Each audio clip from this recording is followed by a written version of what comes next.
Now, a big new album dropped this morning on all the usual places, Spotify, Apple Music and so on. Lots of big names on it. I've got it here on my phone. Have a little listen. That's track number 1. Here's track 2.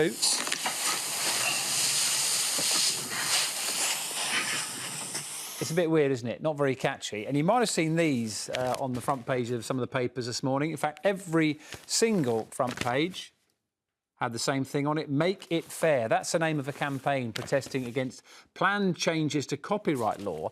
And this is because those changes could make it easier, I keep going through the papers, for AI to copy an artist's work without permission. It will affect every creative industry, which is why there is a big push against it. A little earlier, I spoke to singer-songwriter Naomi Kimpenu and asked her about the idea behind the album. I think the album is to illustrate the reality of what our lives would be like if musicians didn't exist, if our culture continues and our society continues to underpay and to violate the rights of musicians. We will not have a music industry, we will not have music, and it will be silent. So are you worried, if I'm trying not to put words in your mouth, that you and others are, you're in a creative industry, but there's a concern that you will lose ownership of your work and it will just disappear and be used by others and they'll make financial rewards out of that? I mean, there is no other job or industry where you do a whole day's work or months or years or even lifetimes worth of work, and then the spoils of that is taken by massive tech companies. It's unheard of. I'd like to hear a bit of your music, if that's all right. Can we play?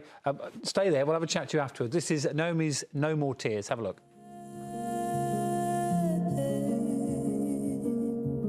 Tell me, why do you not answer when I speak? Holding on to you makes me feel crazy, crazy. It's beautiful, but someone's got to pay for all those candles, haven't they?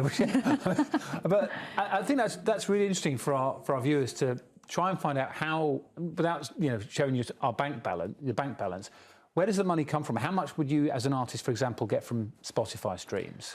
Well, a single Spotify stream is worth, I think, 0.003 pence. So it's not worth a lot. And I think you have to be raking in streams in the millions or tens of millions to see a substantial return on your Spotify streams. I'm signed to a publishing company. I'm on Sony Music Publishing, which they look after me as a songwriter and they get my music syncs. I write for other people, and obviously I write for myself. So you get an advance when you sign to a major publishing house.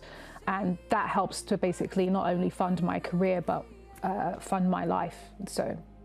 And music is about its connection, isn't it? It's a shared experience. Is part of the concern about the generation of AI songs, which removes that human creativity from that process? I don't think the general audience really truly wants music that is made by an AI, that's made by a computer. Only a human being can chronicle the true experience and the heartache and the suffering of what it means to be alive and what it means to be human.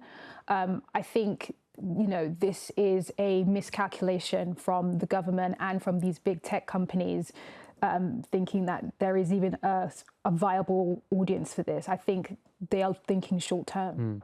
So the message is quite powerful, and as hundreds, more than 1,000 musicians and artists involved in all of this. We've shown our audience today about the fact that this is on front page of every single paper as well. What has the response been like today, Naomi? I think it's great. I think we've had lots of buzz from people talking about it. I don't think many people even knew about that this was happening, and that this was such a crucial issue. And I'm excited that this is starting and sparking conversation.